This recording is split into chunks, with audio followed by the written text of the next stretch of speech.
పిల్లలవుటకు ఎవరి యందు విశ్వాసం అండిది? దేవుడు పిల్లలు అవటానికి మనందరికీ ఆయన నామమందు ఎవరైతే విశ్వాసము ఉంచారో వారందరూ దేవుడు పిల్లలు అవునట్లుగా ఆయన మనకు ఒక స్వేచ్ఛనిచ్చారు, ఒక అధికారమునిచ్చారు. అలాంటి ఒక గొప్ప కార్యము చేసి మనను ఆయన పిల్లలుగా పిలువబడటానికి ఇక్కడ ఆయన పిల్లలు అని స్వయముగా దేవుని వాక్యమే మాట్లాడుతూ ఉంది. ఎందుకంటే మార్పు చెంది మారుమనసు పొంది రక్షణ పొందిన నీవు నేను ఈరోజు ఎవరయ్యా అని అడిగితే దేవుని పిల్లలుగా పిలువబడుతున్నాం చెప్పగలగాలి. హల్లెలూయా. ఎవరు పిల్లలండి? దేవుని పిల్లలు. ఎవరు దేవుడు? ఆమేన్.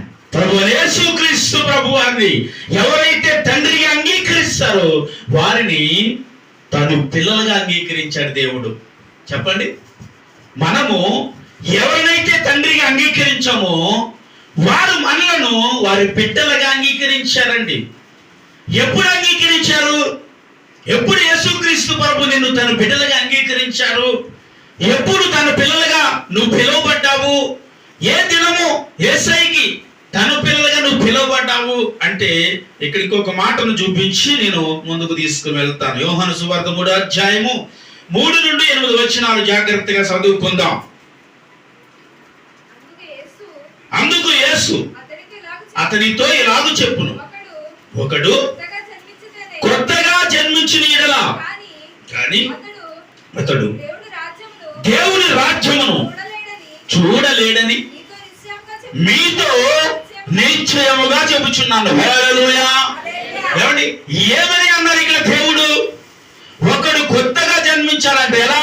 నీటి మూలమైనను ఆత్మ మూలమైనను ఒకడు జన్మిస్తే వాడు ప్రభువైన యేసుక్రీస్తు బిడ్డగా పిలువబడుతున్నాడు. హల్లెలూయా.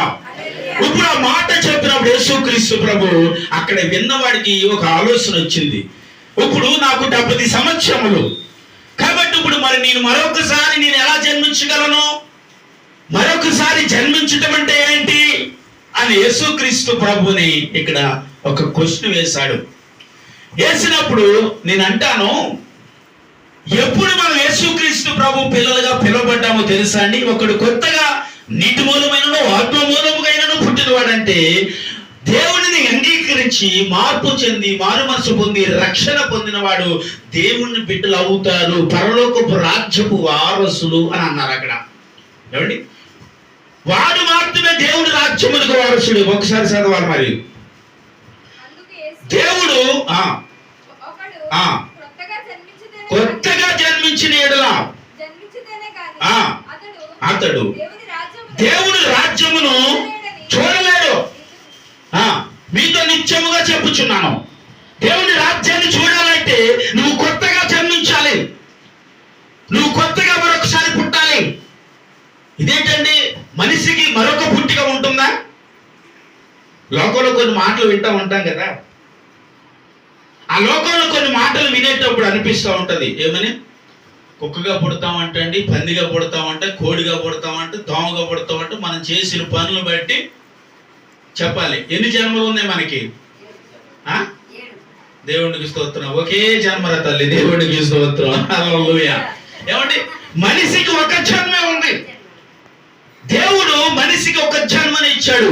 ఈ జన్మలుగా నువ్వు పుట్టినప్పుడే దేవుడు ఎవరంటే ఆత్మ మూలమైనను నీటి మూలముగా నువ్వు ఏం చేయబడాలి? రక్షింపబడితే నువ్వు పరలోకపు రాజ్యపు వారసులివి అని వాక్యములో రాయబడి ఉంది. అంటే నీవు ఈ పుట్టిన తర్వాత మనం ఎక్కడ పుట్టాము? పాపంలో పుట్టామండి. పాపంలోనేగా పుట్టాం. యేసేలా పరిశుద్ధాత్మలో ఏం పుట్టలేదుగా. మనము పాపము ద్వారానే భూమి మీదకి వచ్చాం, పాపంలోనే పుట్టుగా, పాపంలోనే బ్రతుకుతున్నాం, పాపంలోనే జీవిస్తున్నాం. కాబట్టి పరలోకానికి వారసుడు కావని స్పష్టంగా ఇక్కడ దేవుడు మాట్లాడాడు. కొత్తగా జన్మించడం అంటే నీ హృదయ మార్పుడు. చెప్పండి, దేనిని మార్చాలి? ఇప్పుడు హృదయమును మార్చాలి. నీ హృదయమును మార్చి నీ ఆలోచన విధానమును మార్చి మార్పు చెంది మారు మనసు పొంది రక్షణ పొందటమే నీటి మూలముగా నీవు మార్పు చెందుట. హల్లెలూయా.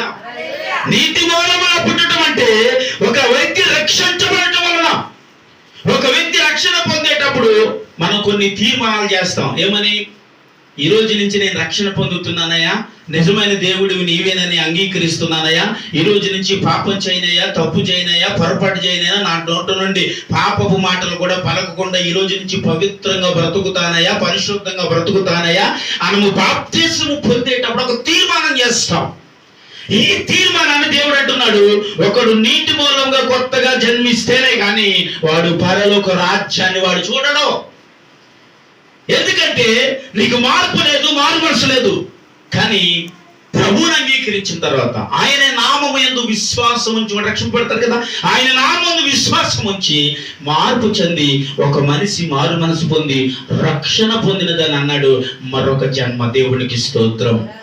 ఏమండి, ఇప్పుడు ఇక్కడ కూర్చున్న ప్రతి ఒక్కరూ మరొక జన్మ ఎత్తిన వారే. ఏమండి, అంతేనా? అలా చూస్తారండి కాదా? బాప్తిసం పొందారు లేదా? పొందారండి. బాప్తిసం పొందినటువంటి ఇప్పుడు ఏంటి? జన్మ. ఇప్పుడు పరలోకపు రాజ్యపు వారసుడివి నీవు, వారసురాలివి నీవు. అంటే రక్షణ పొందాం కాబట్టి అలా పడితే అలా బ్రతుకుతూ ఉంటా అంటే కాదండి. రక్షణ పొందిన తర్వాత నువ్వు చేసిన తీర్మానాన్ని బట్టి బ్రతికితేనే దేవుని రాజ్యానికి నువ్వు నేను చూస్తామని వాక్యము సెలవిస్తూ ఉంది. అయితే దేవుడు ఎందుకు నిన్ను అంతగా ప్రేమించాడంటే, ఎందుకు ప్రేమించాడు? యోహాను సువార్త 3:16. యోహాను సువార్త 3:16. దేవుడు లోకమును ఎంతో ప్రేమించును కాగా ఆయన తన అద్భుత కుమారుని యందు పుట్టిన వాని యందు విశ్వాసముంచు ప్రతి వాడు నశింపక నిత్య జీవమును పొందినట్లు ఆయన అనుగ్రహించ చావుడు వలేసిన నామమున మహిమపరచబడు. హల్లెలూయా. ఏమండి, దేవుడు ఈ లోకమును ఎంతో ప్రేమించును కాగా తన అద్భుత కుమారుని ఈ భూమి మీదకి నీ కొరకు నా కొరకును, చెప్పండి, నీ కొరకు నా కొరకు ఈ భూమి మీదకి వచ్చాడు. వచ్చిన వాని యందు ఎవరైతే విశ్వాసం ఉంచుతారో వారు మాత్రమే నిత్య జీవపు వారసులు అవుతారు. దేవుడికి స్తోత్రం చెప్పాలి. నీ విశ్వాసం ఎవరి మీద ఉంది ఈరోజు? నీ విశ్వాసం ఎవరి పట్ల ఉంచారు ఈరోజు? ఎలాంటి విశ్వాసముతో ఈరోజు ముందుకు వెళ్తూ ఉన్నారు? ఎలాంటి విశ్వాసముతో మీ జీవితాన్ని దేవుడి సన్నిధిలో కొనసాగిస్తున్నారు? ఎలాంటి విశ్వాసముతో ఈరోజు నీ జీవితం ముందుకు వెళ్తా ఉంది? ఏ విశ్వాసం ఉంది? దేని పట్ల విశ్వాసం ఉంది? ఎలాంటి విశ్వాసముతో ఈరోజు ముందుకు వెళుతున్నావు అని అడిగితే నీ విశ్వాసము లోక సంబంధమైన వాటి మీద ఉంది. నీ విశ్వాసము లోకములో ఉన్న కొన్ని ఆశల మీద ఉన్నాయి. నీ విశ్వాసము లోకములో ఉన్న అనాలోచన మీద ఉన్నాయి. అయితే ఆయన అంటాడు, ఎవరైతే నీ యందు విశ్వాసము ఉంచుతారో వారు మాత్రమే నిత్య జీవానికి వారసులు. దేవునికి స్తోత్రం అని చెప్తాం. హల్లెలూయా. ఈరోజు నీ విశ్వాసమును పరీక్షించుకో. ఇప్పుడు అబ్రహాము విశ్వాసమును పరీక్షించుకున్నాడు. ఎవరు పరీక్షించుకున్నాడు? ఎక్కడ పరీక్షించుకున్నాడు? తన కుమారుడు బలి అర్పించే విషయంలో తన విశ్వాసమును నిరూపించుకున్నాడు దేవుని ఎదుట. అబ్రహామును దేవుడు పిలిచి, నీకు ఒక్కడే ఉన్న నీ కుమారుడు, నువ్వు ఇష్టపడిన నీ ఇస్సాకును తీసుకొచ్చి బలిగా అర్పించమన్నప్పుడు వెనకాడన్నవాడిగా ఉన్నాడు, భయపడిన వాడిగా ఉన్నాడు, దేవుని యందు విశ్వాసం ఉంచిన వాడిగా ఉన్నాడు. విశ్వాసం ఉంచాడు కాబట్టి తనకి వృద్ధాప్యలో పుట్టిన తన కొడుకును తీసుకెళ్లి బలి అర్పించే విషయంలో వెనకాడలేదు. హల్లెలూయా. అంటే తన విశ్వాసం ఎవరి మీద ఉంది అంటే దేవుడి మీద ఉంది. ఏంటి అబ్రహాము నీకు ఆ విశ్వాసం? నీకు అంత విశ్వాసం ఎలాగొచ్చిందంటే దేవుడు అబ్రహామును దినము ఇంటి బయటికి పిలిచి ఆకాశమును చూపించి ఏమన్నాడు తెలుసా? ఆకాశమును చూడు, వాటిలో ఉన్న నక్షత్రములను చూడు, వాటిలో నక్షత్రములను నువ్వు లెక్క పెట్టగలిగితే అబ్రహాము లెక్క పెట్టు అంటే లెక్క పెట్టగలవండి. ఆకాశంలో నక్షత్రాలు లెక్క పెట్టలేవు అంటే నీకు ఎంతమంది బిడ్డలు నేను ఇవ్వబోతా ఉన్నాను. హల్లెలూయా. దేవుడికి స్తోత్రం. అబ్రహామా, లెక్క పెట్టగలిగితే లెక్క పెట్టు. నీకు ఇదిగో ఆకాశము నక్షత్రములు ఏ రీతిగా ఉన్నాయో అంతమంది సంతానము నేను నీకు ఇవ్వబోతున్నాను అన్న మాట మీద అబ్రహాము విశ్వాసమును ఉంచాడు. ఆ విశ్వాసమే తన కుమారుడు ఇస్సాకును బలి అర్పించే విషయములో దాన్ని బలపరచుకోగలిగాడు. హల్లెలూయా. అది దేవుని మాట. ఎవరి మాట? అది దేవుని వాగ్దానము. ఎవరి వాగ్దానము? ఇది దేవుని వాగ్దానము కాబట్టి ఆ వాగ్దానము మీద అబ్రహాము విశ్వాసము, చెప్పండి సార్, ఉంచాడు అని చెప్పాలి. ఎవరి మీద విశ్వాసం ఉంచాడు? మనుషుల మీద కాదు, రాజుల మీద కాదు, అధికారుల మీద కాదు, వీరెవరి మీద విశ్వాసం ఉంచలేదు. కానీ అబ్రహాము దేవాది దేవుని మీద మాత్రమే విశ్వాసం ఉంచాడు. దేవునికి స్తోత్రం చెప్తాం. హల్లెలూయా. అయితే తానుకున్న విశ్వాసమును బట్టి బలి అర్పించే విషయంలో వెనకాడలేదు. తీసుకెళ్ళాడు, బలి అర్పించడానికి సిద్ధపాటు అయ్యాడు. దేవుడు పిలుపు వచ్చింది అబ్రహాముకి. ఏమని? అబ్రహామా అని దేవుడు పిలిచి, నీకొక్కడే ఉన్న నీ కుమారుని బలి అర్పించే విషయంలో ఏమాత్రము వెనకాడలేదు కాబట్టి నువ్వు దేవుని దృష్టిలో నీతిమంతుడివయ్యా. చెప్పండి కూడా నామని మహిమపరచుదాం అందరూ కూడా. హల్లెలూయా. ఒక్కడే నీ బిడ్డలు బలి అర్పించే విషయంలో వెనకాడలేదు కాబట్టి మనమైతే అవిశ్వాసులం అవుతాం. మనమైతే విశ్వాసం నుండి తొలగిపోతాం. మనమైతే లోకంలో పడిపోవటానికి అవకాశం ఉంది. ఈ మాట అవునా కాదా సార్? మనమైతే లోకంలో పడిపోవటానికి అవకాశం ఉంది. కానీ ఆ మాట తాను విశ్వాసాన్ని ఇంకా అభివృద్ధి పరుచుకున్నాడండి. దేవుడికి స్తోత్రం. హల్లెలూయా. ఈ రోజు దేవుడిచ్చిన ఈ మాటల పరంగా నీ విశ్వాసము నువ్వు ఎలా బలపరుచుకుంటున్నావు? ఎలాంటి విశ్వాసముతో ఈ లోకంలో ఈ రోజు నువ్వు బ్రతుకుతా ఉన్నావు? ఇప్పుడు వరకు ఎలాగైనా బ్రతికాం సార్, ఎలాగైనా జీవించామండి, ఎలాగైనా బ్రతకగలమండి అని అంటాం. కానీ దేవుని అంగీకరించబడిన నీవు, మార్పు చెందిన నీవు, మారుమనసు పొందిన నీవు, రక్షణ పొందిన నీవు ప్రభు కొరకు ఎలాంటి విశ్వాసమును కలిగి నువ్వు ముందుకు వెళ్తున్నావు దేవుడు అడుగుతున్నాడు. హల్లెలూయా. అంటే నీ విశ్వాసమును బలపరుచుకునే సమయం ఏమైనా ఉన్నది అంటే ఇది ఈ లోకములో బ్రతుకుతున్న నీవు నేనే. ఎక్కడ బ్రతుకుతున్నావు? ఇప్పుడు దేవుడి సన్నిధిలో బ్రతకట్లే. ఇప్పుడు దేవుడి సన్నిధిలో నేను ప్రతి దినం గడుపుతున్నామండి? లేదే. దేవుడి సన్నిధికి ఆదివారం వస్తాం, వెళ్ళిపోతాం, శుక్రవారం వస్తాం, వెళ్ళిపోతాం, ఏదైనా ప్రార్థన ఉంటే వస్తాం, వెళ్ళిపోతాం. ఉన్న సమయం అంతా ఎక్కడ గడపాలి నీ జీవితం? చెప్పండి అమ్మా. ఉన్న సమయం అంతా ఎక్కడ గడపాలి? ఎవరితో గడపాలి? లోకంలోనే గడపాలి, లోకములో ఉన్నవారితోటే గడపాలి. అయితే ఇప్పుడు నీ విశ్వాసమును లోకములో ఉండగా నీవు బలపరుచుకొనగలగాలి. స్తోత్రం చెప్పండి. ఎక్కడ బలపరుచుకోవాలి మన విశ్వాసమును? లోకములోనే నీ విశ్వాసమును నీవు బలపరచాలి. లోకములో నువ్వు ప్రయాణం చేస్తున్నప్పుడే నీ విశ్వాసమును బలపరచాలి. లోకములో జీవిస్తున్నప్పుడే నీ విశ్వాసమును బలపరచాలి. లోకములో ప్రయాణం చేస్తున్నని చెప్పు దేవుని ఆలయంలో సమీపించేంత వరకు నీ విశ్వాసం లోకములో ఉండగానే నిన్ను నీవు బలపరచుకోవాలి. స్తోత్రం చెప్పండి. హల్లెలూయా. ఎక్కడ నిన్ను నీవు బలపరచుకోవాలి? లోకములో ఉండగానే నిన్ను నీవు బలపరచుకో. లోకములో ఉండగానే నిన్ను నువ్వు స్థిరపరచుకో. లోకములో జీవించగానే నీ విశ్వాసమును నీవు బలపరచుకో. లోకములో ఉండగానే దేవుని రాజ్యమునకు పోయే అట్టి క్రియ దేవుడు మనకు మార్గం ఇచ్చాడు. దేవుడికి స్తోత్రం చెప్పాల్సి. హల్లెలూయా. ఎందుకంటే నీ విశ్వాసమును బట్టి నీకు తీర్పు తీర్చబడుతుంది. నీ విశ్వాసమును బట్టి దేవుని రాజ్యములకు ప్రవేశం ఉంది. నీ విశ్వాసమును బట్టి ఆయన సన్నిధిలోనికి వెళ్ళాలా లేదా అన్నది దేవుడు తీర్పు తీర్చే సమయం ఉంది. ఆ సమయము చచ్చిపోయిన తర్వాత వచ్చేది కాదు. చెప్పండి. నేను చచ్చిపోయిన తర్వాత వచ్చేది కాదు. చనిపోకముందే నీవు ప్రాణముతో ఉన్నప్పుడే నిన్ను నీవు విశ్వాసములో బలపరుచుకుని దేవుని సన్నిధిలో నిన్ను నీవు బలపరుచుకుని విశ్వాసంగా దేవుని పని కొరకు నువ్వు బ్రతికితే ఆ క్రియలు ఎక్కడికి తీసుకెళ్తే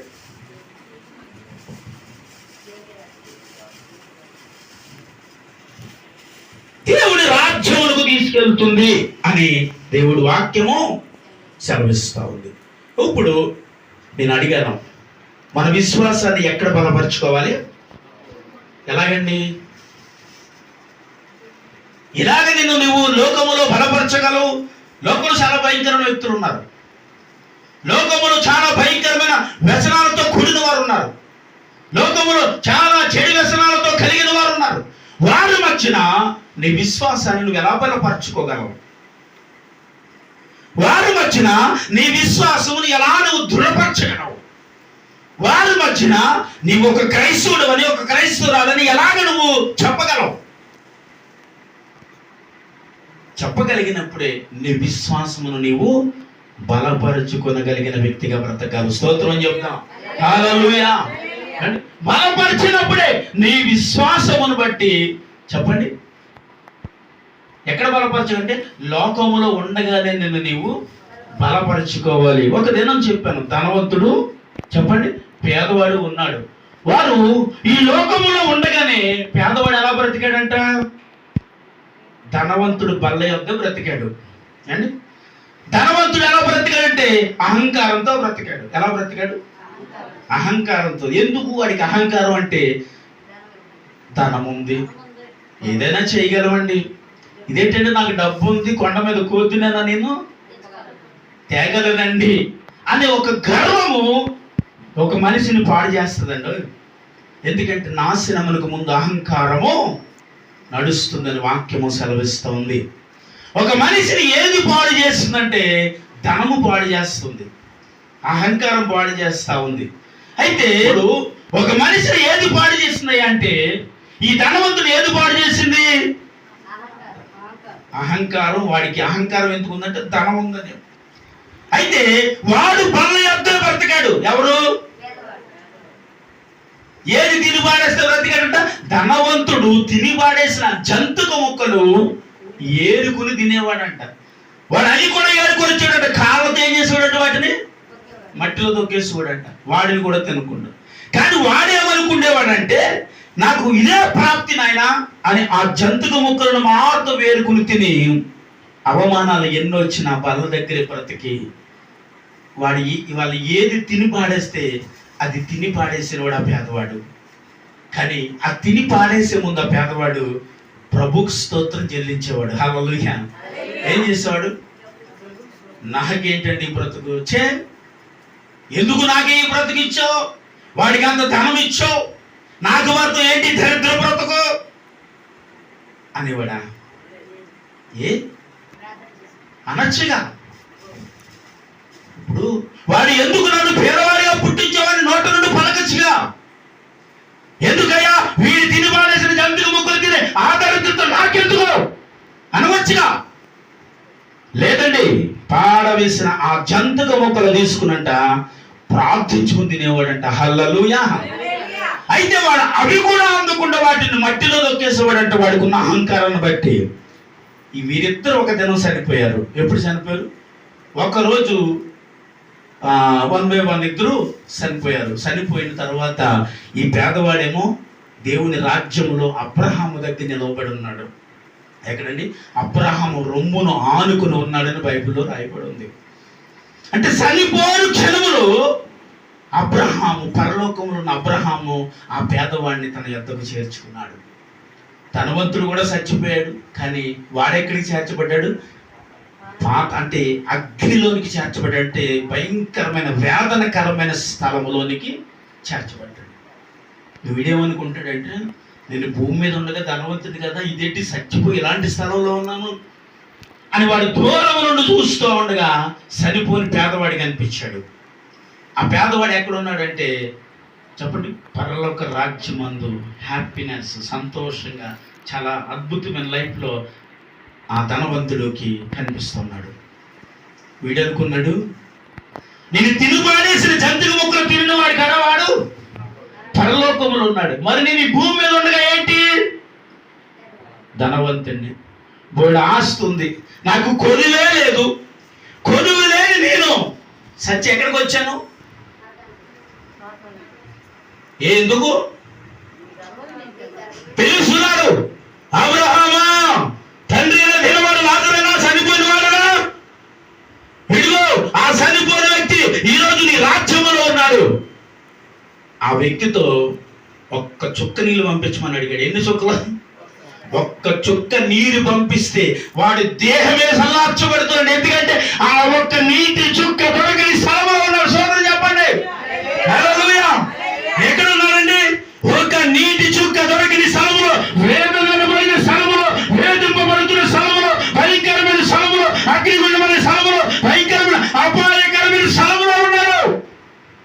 ఈ భూమి మీద చాలా అద్భుతంగా జీవించాడు. వాక్యం వింటున్నా నీ జీవితంలో ఇదే భయం రావాలి. ఈ భూమి మీద నేను అనుకుంటావు నాకేంటండి ఏదో జరిగిపోతుంది నా జీవితం, నాకేంటండి హ్యాపీగా వెళ్ళిపోతా ఉంది, నాకేంటండి నా జీవితం ఏదో నేను సాగిపోతా ఉందండి, నాకేంటి సార్ నీ ఏదో నా బ్రతుకు నేను బ్రతికేస్తున్నా దేవుడు ఇచ్చిన వాటికి అని ఒక మనిషి తాను ఏం చేసుకుంటా ఉన్నాడంటే ఈరోజు హెచ్చించుకుంటూ ముందుకు వెళ్ళిపోతూ ఉన్నాడు. ఏం చేస్తున్నాం? మరి ఇక్కడ కూడా తను అలాగే అనుకున్నాడు, నాకేంటి నేను ధనవంతుడిని, నాకేంటి అన్ని రకాలుగా ఆస్తిమాస్తులు అన్నింటిలో ఐశ్వర్యంలో పేరు ప్రతిష్టలో అన్నింటిలో కీర్తి కలిగిన వ్యక్తిని తానుకున్న గర్వమును బట్టి పాతాళానికి పోయాడు. మరి నీవు నేను పరీక్షిస్తున్నావా? పరిశోధిస్తున్నావా? నీ హృదయాంతరంగమును పరీక్షించాలి. దినమును నీ హృదయమును నీవు పరీక్షించాలి. ఉన్నదాన్ని బట్టి ఎప్పుడు గర్వించుకో. స్తోత్రం చెప్పండి, చెప్పండి. మనకున్న దాన్ని బట్టి ఎప్పుడు గర్వించద్దు. ఎందుకంటే ఉన్నదని గర్వించాడు కాబట్టి ఎక్కడికి వెళ్ళాడు? పరలోకం వెళ్ళొచ్చుగా. భూమి మీద ఉండే ఎంత మంచి లైఫ్ అండి. ఏసీ లేకపోతే నిద్ర పట్టదు బాబు. ఏమండి కరెంటు పోతే అల్లాడిపోతుంది బాబు. కరెంట్ లేదండి, ఏసీ లేదండి, రాత్రి అంతా నిద్ర లేదండి, పొద్దున్నే లేవలేకపోతున్నాండి, పనులకి వెళ్ళకపోతున్నాండి, వ్యాపారులకి వెళ్ళకపోతున్నాండి అంటాం. చెప్పాలి ఎక్కడున్నప్పుడు? ఈ భూమి మీద ఉన్నప్పుడు. ఆ ధనవంతుడు కూడా అలాగే అన్నాడు కదండి. ఆ ధనవంతుడు కూడా అలాగే అన్నాడు. నచ్చినవన్నీ తినేవాడు అంట. వాడు పూర్తిగా తినేవాడు కాదంట. ఎంత ఏది కావాలన్నా తృప్తిగా తినేవాడు కాదంట. అది కొద్దిగా తినచ్చాడు. ఏంటిదే? ఉప్పు లేదా, కారం లేదా? చెప్పండి చెప్పండి సార్. ఏమి లేదు, ఉప్పు లేదా, కారం లేదా, వండుతూ వచ్చారా? అది ఎక్కడికి తెచ్చుకోను? ఒక రోజుతో పోదవా? బట్టలకి వెళ్ళి తెచ్చుకుని తినండి. ఒక రోజుతో పోయేదండి. బతికినంతకాలం తినాలి కదా మన కడుపుకి. అదే కదా దేవుడు మనకు పెట్టిన బాధ. ఒక రోజుతో తినేసేసి సార్ వాటికి వెళ్ళి ఒక 10,000 ఎట్టు బియ్యాన్ని తినేసి ఒక సంవత్సరం సరిపోద్దాన్ని కూడా లేదు సార్. మళ్ళీ సాయంకాలం ఆకలి ఎత్తు తినాలి. ఏం చేయాలండి? మళ్ళీ అంత హోటల్కి ఎన్నిసార్లు వెళ్తావు? ఎన్ని వేలు ఖర్చు పెడతావు? బాబు ఉప్పు లేదు, కొద్ది సరిపెట్టి తినవా? కొద్ది కారం లేదు, సరిపెట్టి తినవా? ఈ భూమి మీద నీ పేదవాడు ఏం చేసేవాడంట? ఉప్పు లేదని పడవేసిన దానిని కళ్ళకత్తుకుని దేవానికి స్తోత్రం ఇచ్చిన ఆహారమును పెట్టేవాడు, ప్రార్థించుకుని ఆహారమును తినేవాడంట ఆ పేదవాడు. చెప్పాలి ఎవరండి? పేదవాడు. ఎందుకంటే వాడికి తినడానికి యోగ్యత లేదు, తినడానికి ధనము లేదు, వాడే ధనవంతుడు కాదు, వాడి జేబులో డబ్బు లేదు, బ్యాంక్ అకౌంట్ లేదు, లేకపోతే 10 మంది వాడికి సహాయం చేసేవాడు లేడు. ఉన్నదానిని ప్రార్థించుకుని వాడు స్వీకరించాడు. ఉన్న పేదరికంలోనే వాడు ఆ దరిద్రతను చూసి ఏళ్ళలేదు. మనం ఏం చేస్తున్నాం? చెప్పాలి. నీ దరిద్రతను ఏదైనా ఒక చిన్న దరిద్రం వచ్చిందనుకో గొప్పడానికి ఏమవుతావు? నాకేమొచ్చిందా ఈ దరిద్రం, ఎవరికైనా వచ్చిందని పడరు కదా. ఇదే దరిద్రం అండి బాబు, ఇలా తినేస్తున్నా పట్టుకున్నాక. అబ్బే అసలు నా పరిస్థితి బాగలేదండి, చాలా కట్టగా ప్రార్థన చేయలేకపోతున్నానండి. ఎందుకమ్మా? దరిద్రం ఎక్కువైపోయిందండి, పేదరికం ఎక్కువైపోయింది, ఆర్థిక సహాయం లేక. ప్రార్థన చేస్తాం, దేవుడు కార్యం చేశాడు, చేతి నిండా నా రూపాయలు వచ్చినప్పుడు ఏంటి? మళ్ళీ ఇప్పుడు ఏం చేస్తా సార్? అదేమో మన వరకు బాగలేదు నేర్చే కదా, ఇప్పుడు బాగుంది కదా. బాగుంది కాబట్టి కొద్ది ఆనందంలో ఏం చేశారు ఇప్పుడు? అంటే ఆనందంగా ఉన్నా నీ బతుకు మారలేదు, బాధలో ఉన్నా నీ బతుకు మారలేదు. ఎప్పుడు మారేది నీ బతుకుని జీవితం? ఏ దినము మార్చబడతావు నీవు? ఏ దినము నీ బతుకులో నీ జీవితంలో మార్పు కనిపించాలి. బాగుంటే ఒకలా ఉంటున్నావు, బాగోకపోతే ఒకలా ఉంటున్నావు. రోగం వస్తే ఒకలా ఉంటున్నావు, రోగం లేకుండా ఆరోగ్యం ఉంటే మరొకలా ఉంటున్నావు. ఎప్పుడు నీ జీవితాన్ని మార్చేది? దేవుడికి లోపడేది, దేవుడికి భయపడేది, పరలోక రాజ్యంలో ప్రవేశించింది. భోగం లేనప్పుడు దేవుడికి పడి ఏడ్చాం, భోగన్నప్పుడు కూడా దేవుడికి పడి ఏడవటం తప్ప మనం చేసేది ఏముంది సార్? దేవుడికి స్తోత్రం చెప్పండి. హల్లెలూయా. చెప్పాలి. బాగున్నప్పుడు ఎలాగ దేవుడితో ఆనందించావో, బాగోలేనప్పుడు కూడా దేవుడితో ఇలాగే ఆనందించు. ఎందుకంటే ఈ పేదవాడికి సహాయం చేసిన ఎవరు లేరు ఇక్కడ. తొక్కు బాడేసిన జంతుకు ముక్కలు కూడా అవసరమైతే వేరుకుని తినే పరిస్థితి ఆ పేదవాడిది. కానీ వాడు చచ్చిపోయిన తర్వాత దేవుడి రాజ్యంలో ఉన్నాడు. ఇదొక్కడు గుర్తుంచుకోను. చచ్చిపోయి ఎక్కడ ఉన్నాడా? దేవుడి రాజ్యంలో ఉన్నాడు. వాడు కొనువు లేదు నాకేంటని భయంకరమైన అహంకారంతో విర్రవీగి నాశనకరమైన స్థలంలో ఉండి ఏడుస్తున్నాను. ఏ స్థలం కావాలి ఈరోజు మనకి? ఏంటమ్మా? దేవుడి రాజ్యమేనా? లేకపోతే ఏతరకరమైన స్థలము కావాలా? ఒకవేళ ఏతరకర స్థలం కావాలంటే పెద్ద పనేమీ లేదండి. ఏం చేయకూడదు? కూరల కారం ఎక్కువ కంచకరేసేంతే, ఉప్పు ఎక్కువ కంచకరేసేంతే, డబ్బులు ఎక్కువ మందేసేంతే. లేకపోతే నీకు ఈ రకంగా ఉంది తిరిగే ఎంతోచిన భక్తికే దేవుడు వస్తాడని వార్త గుర్తించు. వస్తే నీవు నేను లెక్క చెప్పాలి.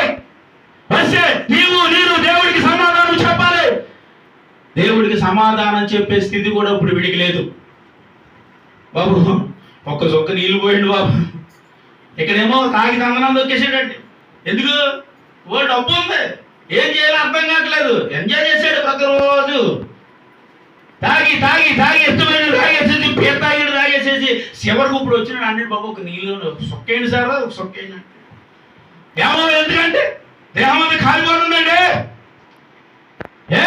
ఎందుకంటే ఎందుకు కాలిపోతుందండి వాడి దేహం?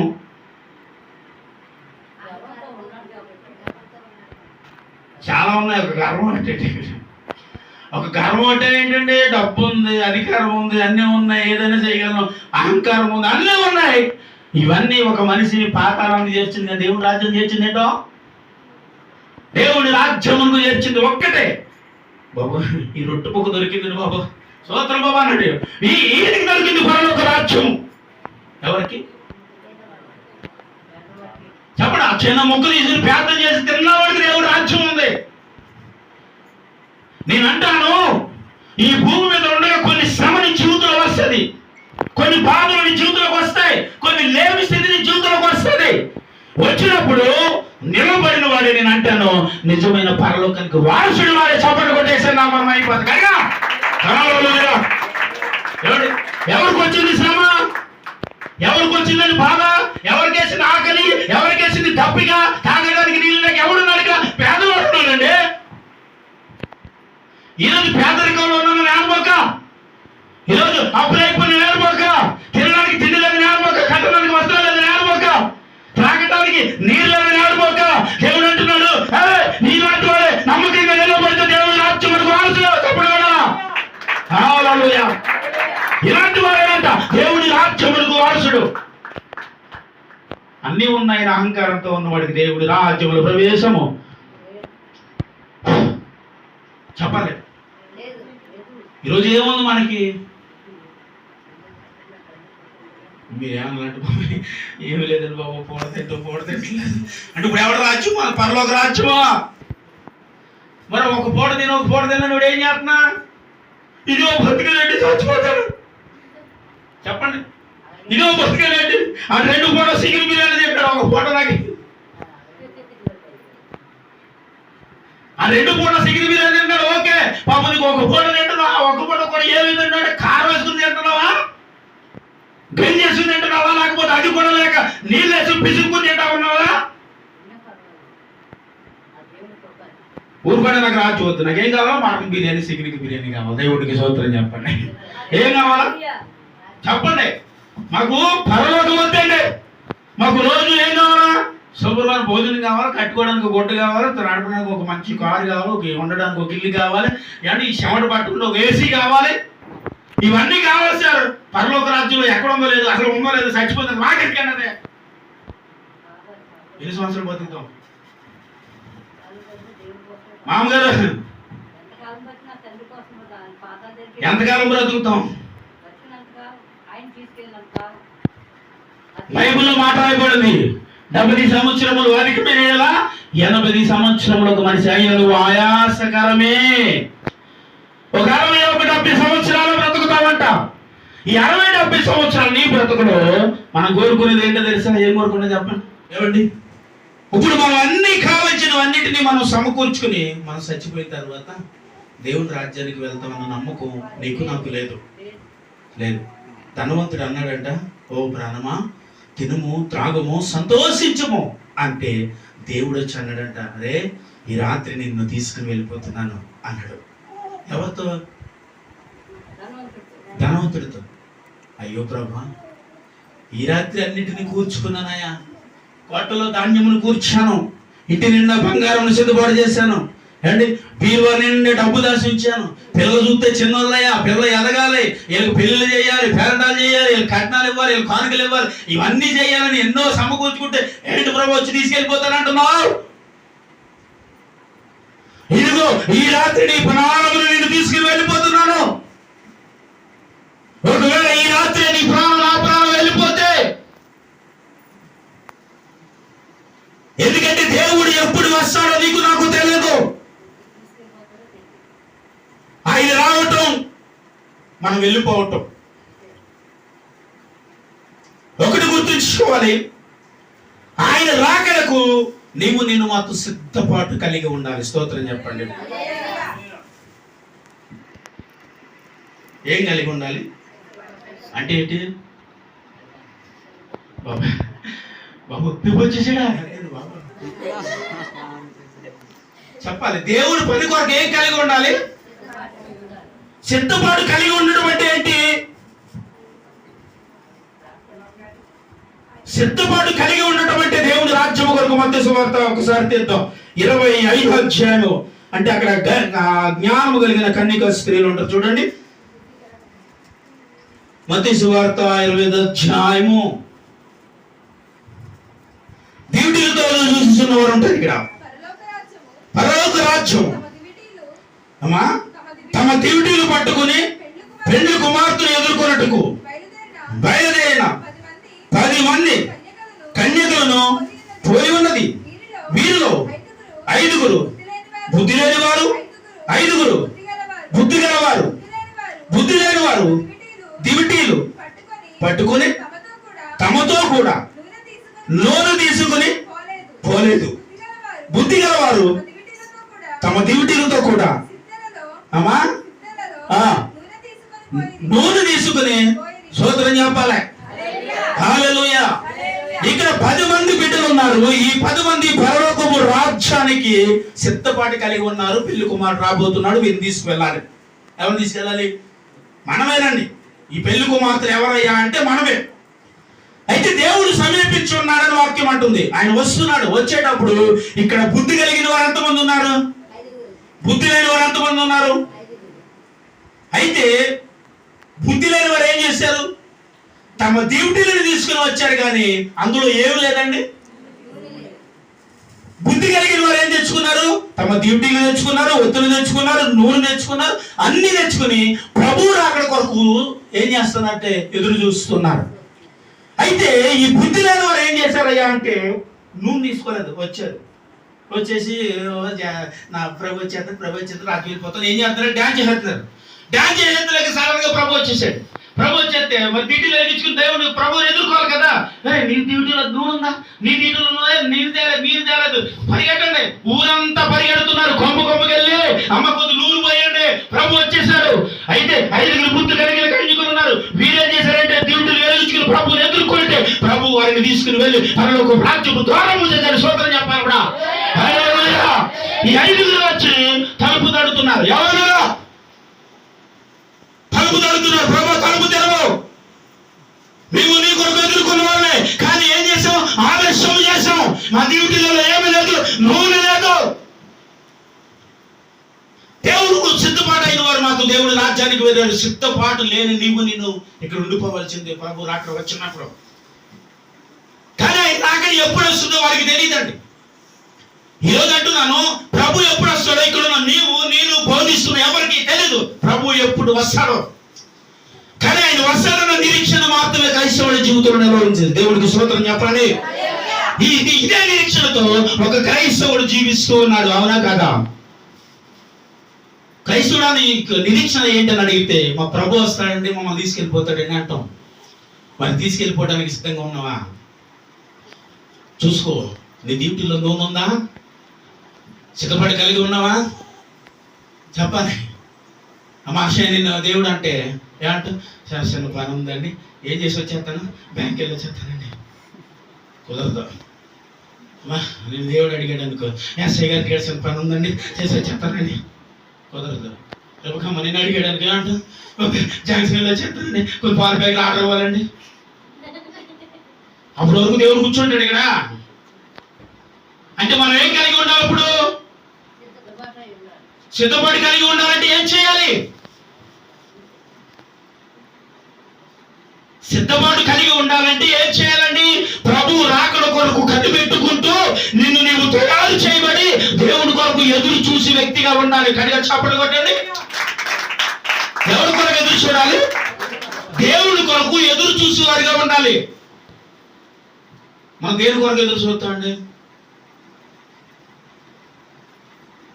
చెప్పండి. సమయాన్ని బట్టి మరి ఎవరు రావాల్సిన వ్యక్తుల కోసం, రావాల్సిన బంధువుల కోసం, జరగాల్సిన కార్యక్రమాల కోసం ఎదురు చూస్తూ ఉంటాం. ఏం చేస్తాం?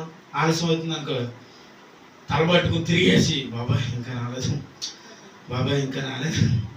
అదే మనం లేట్ చేస్తూ ఊరుకుంటారు. ఇలా దేవుడు లేట్ చేసేవాడు ఎవడో పరలోకపు తండ్రి. ఆయన వచ్చే వరకు ఏం చేయాలి? మనం ఎదురు చూస్తూనే ఉండాలి. ఎదురు చూసి ఉండటం అంటే నేను అంటాను, ప్రభు రాకడ ఉందని గుర్తించిన నీవు సిద్ధపాటు కలిగి బ్రతకాలి. ఆమె చెప్పండి. ఏం కలిగి? సిద్ధపాటు కలిగి ఉండాలి. సిద్ధపాటు కలిగి ఉండాలంటే ఈ క్షణంలో దేవుడు వస్తే మైకు వదిలేసి వెళ్ళిపోతాను నేను. ఈ క్షణంలో దేవుడు వస్తే కూర్చుని నువ్వు వెళ్ళిపోవాల్సిందే. అంటే ఇది ఒక సిద్ధపాటు మనిషికి. ఈ సిద్ధపాటు లేని వారు ఎలా ఉంటారంటే కొంత లోకంలోని, చెప్పండి, కొంత దేవుళ్ళలోనే, కొంత అక్కడ కొంత ఇక్కడ, రెండు రకాలు చేస్తూ ఉంటారు. ఈ రెండు రకాలు చేసి కూడా ఎవరయ్యా అంటే నూనె అయిపోతుంది, కొంచెం నూనె ఇవ్వండి పరిగెత్తారు కదా. ఎవరు? 500 బుద్ధి లేదంటే వాళ్ళకి. ప్రభు వచ్చేసాడు, బాబు కొద్ది నూనె పోయింది, అమ్మ నూనె పోయింది. ఎవరు పోతారు? ఆ నూనె ఉంటే వాళ్ళు వెళ్ళిపోతారు కదా. దేవుడికి సూత్రం చెప్పాలండి. చెప్పాలి. ఆ నూనె ఉంటే ఎవరు వెళ్ళిపోతారు? వాళ్ళు వెళ్ళిపోతారు. నీకెందుకు ఎత్తారు నూనె? నువ్వు సిద్ధపాటు ఇప్పుడు ఎదటి పెట్టి సిద్ధపాటు కలిగి ఉన్నట్టు పరలోకి వెళ్ళిపోతుంది. మరి నీవు సిద్ధపాటు కలిగి ఉంటే నువ్వు దేవుడి రాజ్యానికి చేర్చబడతావు. స్తోత్రం చెప్పాలి. అంటే నీవు సిద్ధపాటు కలిగి ఉండాలి. ఆ వ్యక్తి దగ్గర నూనె ఉన్నది అన్నది అంటే ఆ బిడ్డ సిద్ధపాటు కలిగి. ఇప్పుడు నూనె మనం అడుక్కునే పరిస్థితి రాకూడదు. చెప్పండి. ఏం అడుక్కోకూడదు? నేను అంటాను, పరలోక రాజ్యాలు కొద్ది చూడటం బాబయ్య, బాబా తీసుకెళ్ళి బాబయ్య, ఒక సొక్కండి బాబయ్య, నేను కాలిపోతుంది బాబయ్య. ఏడుతున్నాడు. ఎవరు? ఎందుకో? కాలిపోతున్నాడు కాబట్టి ఏడుస్తున్నాడు. మనం ఇంకా కాలతలేదు కాబట్టి. చెప్పండి బాబా, మనం ఇంకా కాలతలేదు కాబట్టి ఆడాల్సిన పని ఏం లేదు. కానీ ఇప్పుడు కాలం కదండి. ఎప్పుడు కాలుతాం? నేను అన్నాను 80 సంవత్సరములు ఆయాస్కరమైన జీవితాన్ని జీవిస్తూ చనిపోయిన తర్వాత అంట దేవునితో యుగ యుగములు జీవించాలి. స్తోత్రం చెప్పండి. 60-70 సంవత్సరాలు గొప్పదా? యుగ యుగములు గొప్పదా? ఏది కావాలి? ఈ 60 సంవత్సరాలు 70 సంవత్సరాల లైఫ్ అంతా జీవించేస్తానండి, ఇదే నాకు సంతోషం అండి, ఇదే నాకు ఆనందం అని బ్రతుకుతావా? లేదు, ఇది అసలైన ఆనందమే కాదు, ఇది అసలైన జీవితమే కాదు, ఇది అసలైన బ్రతుకే కాదు. అసలైన బ్రతుకు అంతా ఎక్కడుంది? దేవుని రాజ్యంలో ఉంది. అసలు జీవించవలసిన స్థలము అది, మనం వెళ్ళాల్సిన స్థలం అది. ఏం లేదు, ఇది యాత్రిక ప్రయాణము చేస్తున్నాము. అంతే. ఈ ప్రయాణాన్ని ముగించుకుని దేవుడి దగ్గరికి పోవాలి కాబట్టి పోయేదానిని సిద్ధపాటు చేసుకో. చెప్పండి. మీరు వైజాగ్ పోవాలి ఇప్పుడు, ఎప్పుడు టికెట్ కొనుక్కోకుండా ఇలా వెళ్ళిపోతాం సార్. ఎలాగలా వెళ్ళిపోతామండి, ఎక్కేసి ఏ పోతులు ఎక్కేస్తామని అంటాం. పోనీ ఎలా నన్ను ఎక్కేసి ఏ పోతులు దాకుండా తీసి వచ్చాడు, డోర్ తీసేదాకా వదలడు వాడికి. అవును కదండి. డోర్ తీసేదాకా వదలడు, బయటికి రావాలి. మనం ఏం కట్టాలా? ఫైన్ కట్టాలి. ఫైన్ కడితే వాడు ప్రయాణం చేయడానికి అవకాశం ఇస్తాడు. ఇక్కడ ఫైన్ లేదు, ఏం లేదు, ఇక్కడ ఫైన్ లేదండి. ఏ బాబు ఎంతో కొంత కట్టేస్తానండి, నన్ను రాజ్యం పంపించండి అంటే పంపించరు. ఎక్కడికి పంపేస్తారు?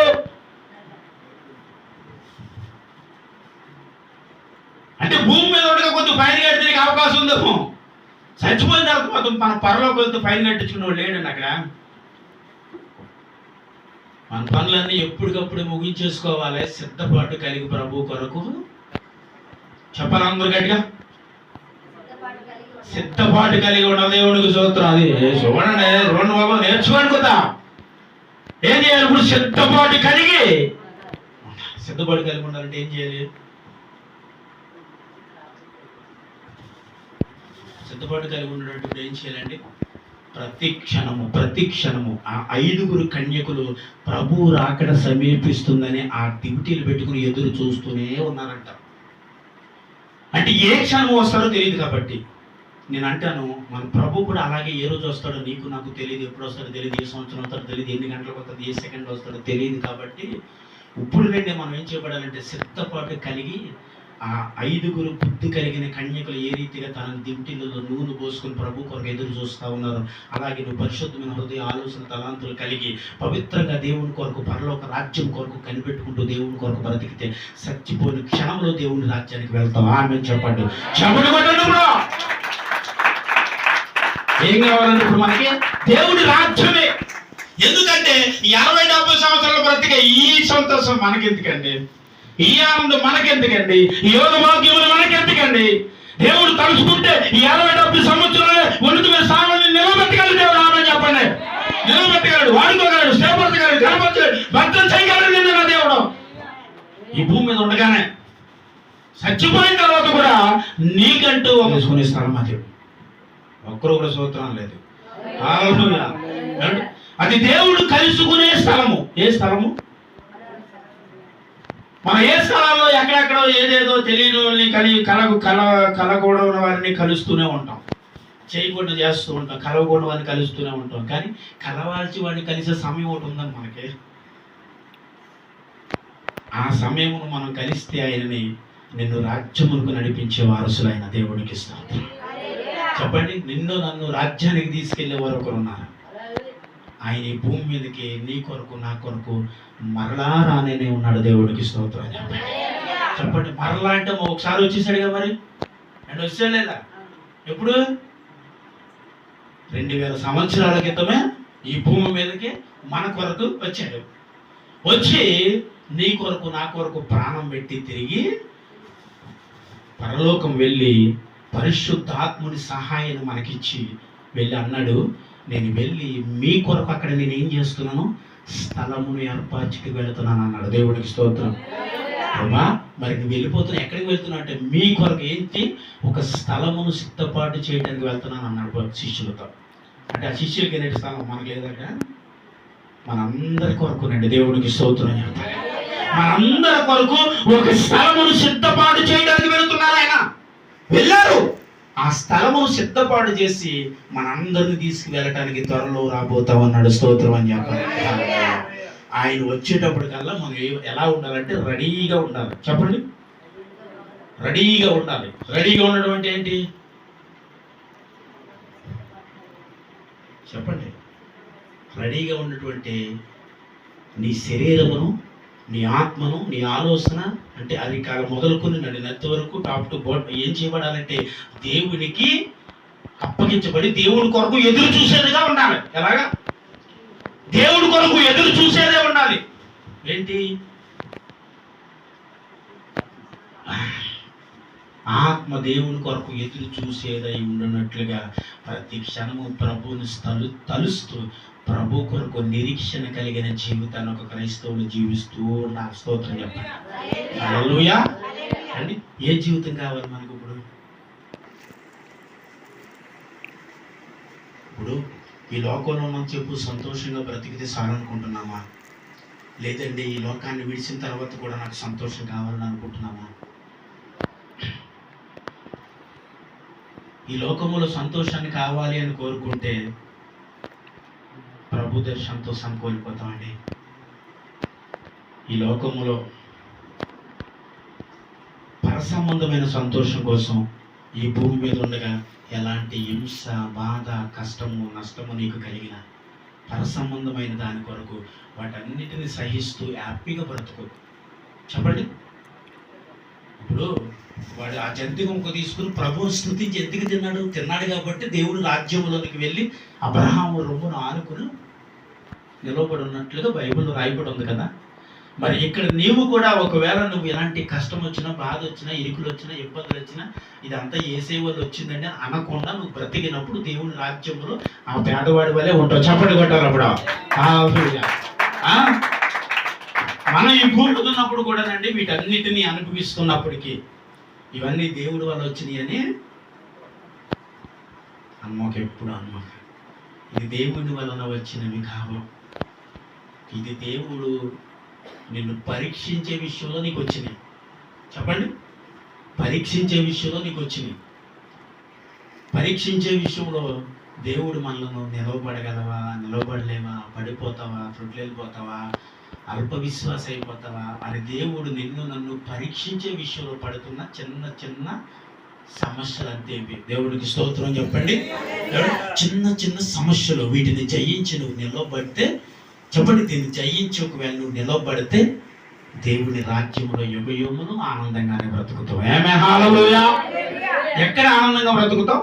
దేవుడితో యుగ యుగములు. అంటే నీ ఆత్మకు మరణం లేదు కాబట్టి ఇంక అది ప్రభుతోటి ఆనందంగా బ్రతకాలని కోరుకుంటే ప్రభువులు అక్కడ కనిపెట్టుకుంటూ బ్రతుకు. లేదండి ఈ భూమి మీద నీకు ఆనందం కావాలి, భూమి మీద నీకు సంతోషం కావాలి, చచ్చిపోతున్నప్పుడు ఎవరు చదువుతాడండి అని అనుకుంటే ఇష్టం జీవించాడు. అందుకే చెప్పాడు, ఏమన్నాడు ప్రసంగంలో, ఎవరుడా నీ యవ్వనమందు సంతోషపడము, నీ యవ్వన కాలమందు ఏంటి నీ హృదయమును సంతృష్టిగా ఉండడము, నీ కోరిక చెప్పున, నీ దృష్టి యొక్క ఇష్టము చెప్పున ప్రవర్తింపుము. అయితే వీటన్నిటిని బట్టి దేవుడు నిన్ను తీర్పులోకి తెచ్చిన జ్ఞాపకం ఉంచుకొనము. దేవుడికి స్తోత్రం చెప్పాలి. హల్లెలూయా. ఏమండి ఏమన్నాడు ఇక్కడ దేవుడు? నీకు నచ్చినాడు బ్రతికే.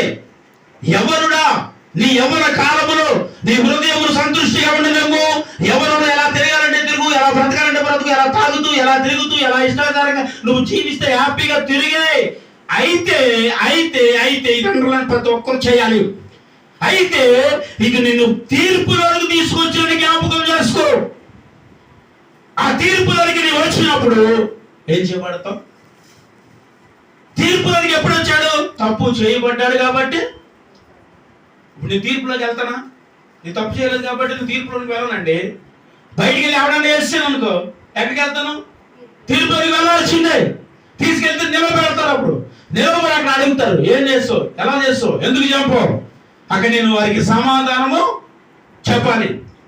ఈరోజు దేవుడు అంటున్న మాట, ఈ లోకంలో నువ్వు ఎలాగైనా బ్రతకాలనిపిస్తున్నావు, ఒకవేళ బ్రతికే ఎంజాయ్ చేయాలనిపిస్తున్నా చేసే.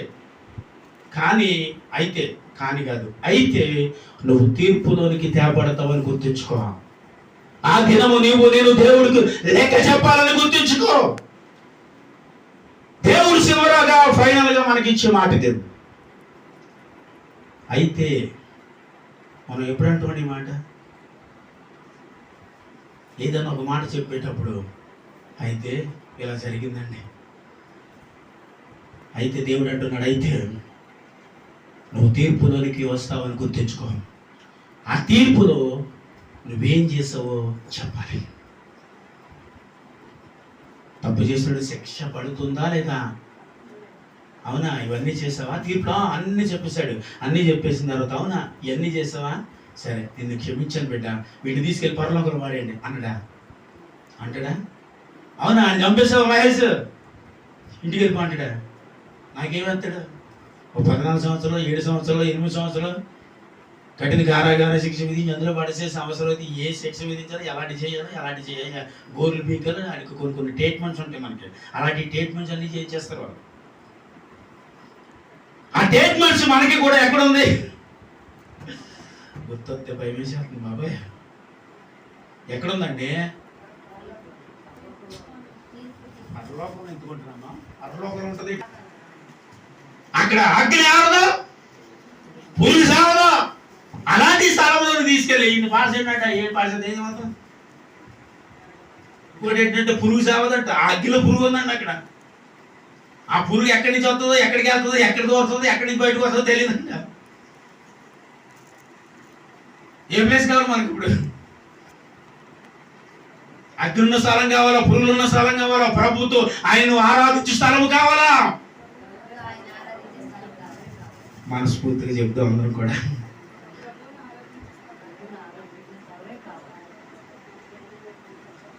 అంటే ఇప్పుడు ఈ సాయిస్ ఎవరికి ఇచ్చారు దేవుడు? స్తోత్రం చెప్పండి. ఇప్పుడు హల్లెలూయా. ఈ సాయిస్ దేవుడు మనకే ఇచ్చాడు. ఎన్నుకోవాలి. ఇప్పుడు ఏం చేయాలి? ఎన్నుకోవాలి. మనం ఎన్నుకుని, ప్రభా ఇదిగో ఈ మార్గం నాకు వద్దయ్యా. ఏ మార్గం? అయ్యా అగ్ని ఆరని పురుగు సామని స్థలము నాకు వద్దయ్యా. దాని పేరు దేవుడు ఏమన్నాడంటే ఏతనకరమైన స్థలము. ఆ ఏతనకరమైన స్థలము నాకు వద్దు ప్రభువా, నీతో యుగ యుగములో జీవించే స్థలం నాకు కావాలి. ఆమేన్. ఆ స్థలము కావాలి అంటే నేను రక్షింపబడినది మొదలుకొని, మొదటి వచ్చిన చదివాం కదా, నీటి మూలమైన ఆత్మ మూలమైన జీవించేవాడు పరలోకమునకు.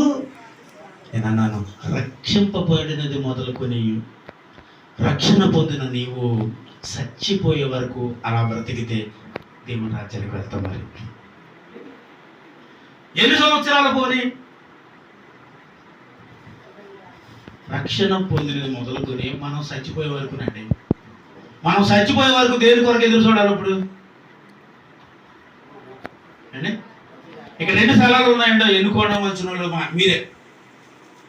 ఏ స్థలం కావాలనుకుంటున్నారు? ఇది మిమ్మల్ని భయపెట్టేది ఏదో కాదు. కావాలంటే చదువుకోండి, చదువుకుని నిర్ణయం తీసుకోండి, అంతే. ఏ నిర్ణయం తీసుకోవాలంటే యాతనకరమైన స్థలానికి వెళ్దామా, ప్రభువుని స్తుతించే స్థలానికి వెళ్దామా?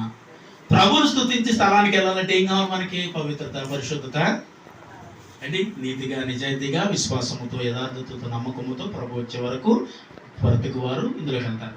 ఇందులో నా వల్ల కాదండి, నేను ఇలా ఉండలేనండి, ఈ కష్టాలు నా వల్ల కాదండి, బాధలు నా వల్ల కాదండి, శ్రమలు నేను పడలేనండి, అయ్యి బాబోయ్ ఇవన్నీ కూడా బాగా ప్రార్థన చేసినప్పుడు వచ్చేస్తాయి ఏంటండి? ఎవరికి వచ్చేద్దాయి? మానేడు పేదన, మానేడు ఒక పేదన. ఇంకా పేదన మానేస్తే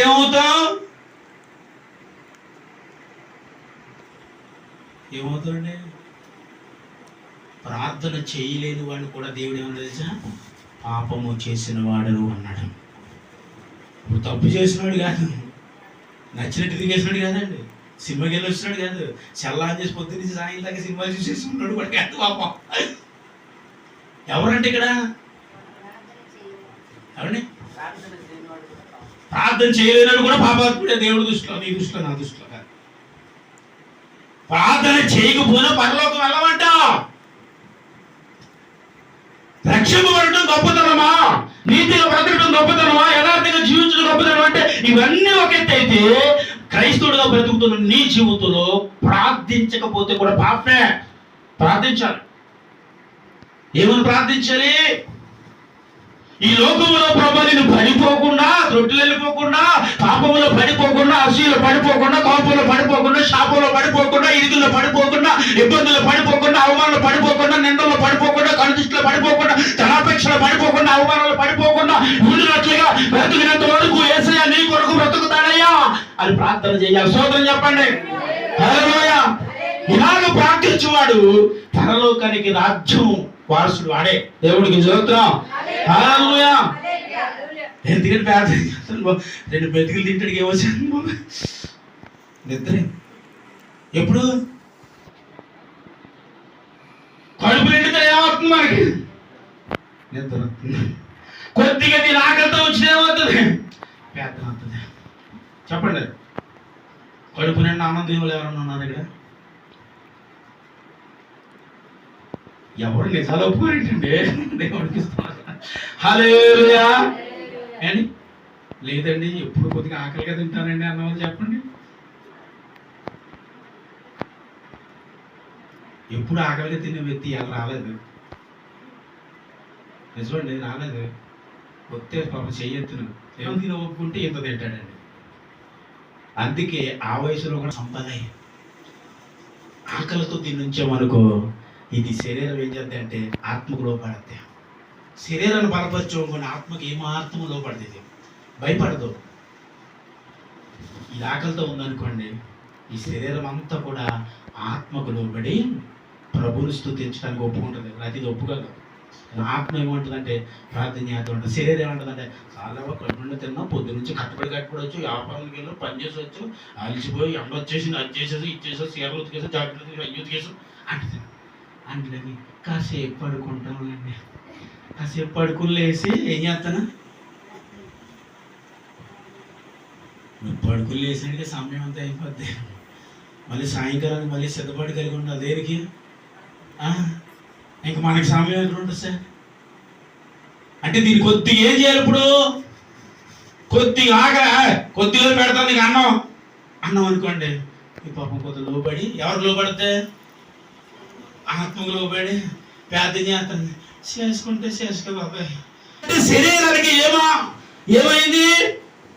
ఆత్మకు సపోర్ట్ చేసింది. ఈ రెండు ఒకటి పౌలు గారు అంటే యుద్ధం చేస్తున్నాయి అంటాడు. ఇప్పుడు ఈ రెండు ఒకటి కలాలి అంటే నువ్వు ఆకలితో కొద్దిగా దీన్ని చంపితే ఈ రెండు ఒకటయి సాకరిస్తాయి.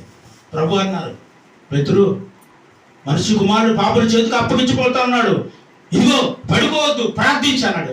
ప్రభు వెళ్ళి ప్రార్థన చేస్తూ ఉన్నారు. ప్రార్థన చేస్తూ మళ్ళీ మధ్యలో వచ్చి చూస్తే మళ్ళీ పడుకునే ఉన్నారు. అలా యేసుక్రీస్తు ప్రభు 3 సార్లు వచ్చినప్పుడు వారు పడుకునే ఉన్నారు. పడుకుని ఉన్నప్పుడు యేసే అన్నాడు, ఏమి లేచి ప్రార్థించండిరా, 1 గంటైనా మెలకుగా ఉండలేరా, సోదరులో ప్రవేశించకుండానట్లు అన్నారు యేసుక్రీస్తు ప్రభు. వారంటారు కదా, బాబోయ్ ప్రభు ఆత్మ సిద్ధమే కానీ శరీరము సహకరించట్లేదు, కళ్ళు మోతలు పడిపోతాయి ప్రభు. అప్పటికే ఫుల్గా తినేసినట్టున్నారండి పీతల్లాగా. దేవునికి స్తోత్రం చెప్పాలి. కాబట్టి మీరు ఏం చేయబోతున్నారంటే ప్రార్థనకు సహకరించలేకపోతున్నారు. నీ కుటుంబంలో అందరూ కలిసి ఈరోజు ప్రార్థనలో సహకరించగలుగుతున్నారా? సహకరించలేని వాళ్ళకి కొంచెం మొక్క తగ్గించు, తప్పేమీ లేదు. కొంత కాలితే ప్రార్థనలో ఏకేపిస్తారు. కడుపు నిండా పెట్టి పడుకోబెట్టిన వ్యర్థమే. ఎందుకు వ్యర్థం అంటున్నానంటే మీరందరూ పరలోకి వెళ్తారు, ఆ పడుకోబెట్టిన మాత్రం ఎక్కడికి వెళ్తాడు? పాతంలోకి వెళ్తారు. జాగ్రత్త. అప్పుడు ఏడ్చి, బాబోయ్ కింద భూమి మీద ఇంకా నాకు 4 అన్నదమ్ములు ఉన్నారు బాబోయ్, పరలోకం రావాలంటే ఏం చేయాలంటే ఇలాంటి ప్రవర్తనలు అనేకలు వచ్చినప్పుడు బోధించినప్పుడు నువ్వు వినే, ఈరోజు బోధిస్తున్న ఈ బోధనలు నువ్వు వినగలిగితే, నీ జీవితాన్ని మార్చగలిగితే, ఒక ముద్ద తక్కువ తిని ప్రభుత్వం ఎక్కువ సహవాసం చేయగలిగితే, నేను అంటాను బుద్ధి కలిగిన 5 కన్యకల స్త్రీలను పోలి నువ్వు బ్రతకగలవు. స్తోత్రం చెప్పండి. హల్లెలూయా. 5 బుద్ధి కలిగిన కన్యకలు ఏ రీతిగా ప్రార్థించగలిగారో అలాంటి ప్రార్థన జీవితం నీకు ఉంటుంది. ఉండగలిగితే దేవుని రాజ్యములోకి వెళ్ళిపోతాను. స్తోత్రం చెప్పి చప్పటి కొట్టేసాను. హల్లెలూయా. కాబట్టి దేవుడి రాజ్యం కొరకు ఏం చేయబడతావు? అండి ఆకలిగా తిందాం, కొద్దిగా లేదా నీవు ఏం చేయాలి? నలగొట్టుకో బిడ్డ, నలగొట్టాల్సిందే. నలగొట్టదు పని అవదు. నీవు నలగొట్టుకుంటేనే, దేవుడితో నువ్వు సహవాసం చేయగలిగితేనే, నువ్వు దేవునితో జీవించగలిగితేనే, కొద్ది ఆకలి వేసినా పర్వాలేదని తట్టుకోగలిగితేనే, కొద్ది దాహం వేసినా పర్వాలేదని తట్టుకోగలిగితేనే, కొద్ది బాధ వచ్చినా పర్వాలేదని తట్టుకోగలిగితే, కొద్ది వ్యాధులు వచ్చినా పర్వాలేదని తట్టుకోగలిగితేనే, సమస్య వచ్చినా పర్వాలేదు నా యేసే ఉన్నాడని నువ్వు నిలబడగలిగితేనే, నీకు బాధ వచ్చినప్పుడు కూడా యేసే ఉన్నాడు, బాధ నుంచి విడిపించగలడని నువ్వు తట్టుకొని నిలబడగలిగితేనే, నీ జీవితంలో అనుకోని సంఘటన జరిగి అనుకోని పరిస్థితులు ఎదురైనప్పుడు అప్పుడు కూడా యేసయ్యా ఇది నీ చిత్తమని, అయ్యా నా జీవితాన్ని నీకు అర్పిస్తున్నాను అని ప్రభు కొరకు నువ్వు నిలవబడగలిగితేనే, నువ్వు అంటాను బుద్ధి కలిగిన ఆ 5 కన్యకలు నీవు పొంట దేవుడికి స్తోత్రం అని చెప్పాలి. హల్లెలూయా. అలా ఉండాలని దేవుడు నన్ను కోరుకుంటున్నాడు. ఇప్పుడు దేవుడు అన్నాడు, ఇదిగో సిద్ధపాటు చేయి దేవుడు. ఎందుకంటే ప్రభు రాక సమీపించేసింది, జాగ్రత్త. దినములు చెడ్డలు కనుక సమయములు పోనివద్దు, సద్వినియోగం చేసుకొని బైబిల్ రాసిన మాటలే. ప్రభు రాకడ వచ్చేస్తుందండి, ఒట్టి మాటలు కాదు. ప్రభు రాకడ సమీపించేస్తుంది. చూస్తున్న సూచకులు ఇవన్నీ కూడా నువ్వు చూస్తున్న ప్రతి ఒక్కటి, ఈ ప్రపంచంలో జరుగుతున్న అనేకమైన కార్యాలను చూస్తున్నప్పుడు నువ్వు గుర్తించాలి ప్రభు రాకడ సమీపించేస్తుందని. కాబట్టి ప్రభు కొరకు సిద్ధపాటు అయిపో. ఎప్పుడు చూసినా ఒకటే జీవితం కాదు, ఎప్పుడు చూసినా ఒకటే బ్రత కాదు, ఎప్పుడు చూసినా ఇంక లోకంలో బ్రతకడే కాదు, ఇంక రోజు దేవుడి కొరకు బ్రతకాలను ఒక అగ్నిలో మండాల. స్తోత్రం చెప్పండి. హల్లెలూయా. బ్రతికితే యేసయ్య కొరకు బ్రతుకుతానని, చచ్చిపోతే యేసయ్య కొరకు చచ్చిపోతానని బ్రతుకు జీవితం నీకు కావాలి. బ్రతకగలిగితేనే చచ్చిపోతే దేవుడి రాజ్యానికి వెళ్తామండి. నామకార్థంగా బ్రతికగా దేవుడి రాజ్యానికి వెళ్ళాం. నామకార్థంగా బ్రతకొద్దు, నామకార్థంగా జీవించొద్దు. దేవుని కొరకు అగ్నిలా బ్రతుకు. ఎలా బ్రతకాలి చెప్పండి? అగ్నిలా బ్రతుకు. ఎలాంటి ముప్పు నీ మీదకి వచ్చేస్తున్నా, ఎలాంటి అపాయం నీ మీదకి వచ్చేస్తున్నా, ఎలాంటి కష్టం నీ మీదకి వచ్చేస్తున్నా, ఎందుకో తెలుసా? నీకంటే ముందు నా యేసే ఉన్నాడని నమ్ము. దేవుడికి స్తోత్రం. ఎందుకంటే బైబిల్లో ఒక మాట ఉంటుంది, పాత నిబంధన అంతా చదువుతూ ఉంటే సైన్యములకు అధిపతి యెహోవా. చెప్పండి, సైన్యములకు అధిపతి యెహోవా అంటే, సైన్యములకు అధిపతి యెహోవా అంటే నీకు ముందు కట్టుబట్టి నడిచి దేవుడు ఉన్నాడు. నీకు ముందు కట్టుబట్టి నడిచి దేవుడు ఉన్నాడండి. నీకు వచ్చే శ్రమలు, బాధలు, ఇరుకులు, ఇబ్బందులు ఆయన చూస్తున్నాడు. కాబట్టి వాటిని నరుకుటకు నీ నుండి తొలగించుటకు ఆ సైన్యములకు అధిపతి దేవాది దేవుడు నీకు ముందు నడుస్తున్నాడేగా. హల్లెలూయా. కాబట్టి విశ్వాసం ఉంచి ముందుకు వెళ్ళంతే. అంతే, ఇదే విశ్వాసం నీకు. నా ముందు ఎవరున్నారు? నా ముందు దేవుడు, ఆయన సైన్యములకు అధిపతి యెహోవా అని బైబిల్ చదివిస్తుంది. కాబట్టి ఇశ్రాయేలు నడుస్తున్నప్పుడు ఎండ వస్తుంది, ప్రభా మేఘస్తంభం అయిపోయాడు. చెప్పండి, చీకటిలో వెళ్తున్నారు, ప్రభా ముళ్ళకు కూర్చిపోతున్నాయి, అగ్నిస్తంభం అయిపోయాడు. చూసారా? చెప్పండి, ఎండ తగలకుండా ఏమైపోయాడు? మేఘం అయిపోయాడు. రాత్రిపూట నడుస్తుంటే పాములు తొక్కేస్తుంటే, ముళ్ళు తొక్కేస్తుంటే బాబోయ్ ప్రభా అది ఏడుస్తూ ఉంటుంటే అగ్నిస్తంభం అయిపోయి వెలిగిస్తున్నాడు. ఆకలేస్తుందయా, అన్నం పెడుతున్నాడు. దాహం వేస్తుందయా, బండ నుండి నీళ్ళు ఇస్తున్నాడు. దేవదూతలు భుజించి ఆహారం ఇచ్చాడు. 40 సంవత్సరములు ఇశ్రాయేలు ప్రజలకి ఏ లోటు లేకుండా అరణ్య ప్రయాణంలో వారిని పోషించిన దేవుడు బిడ్డ.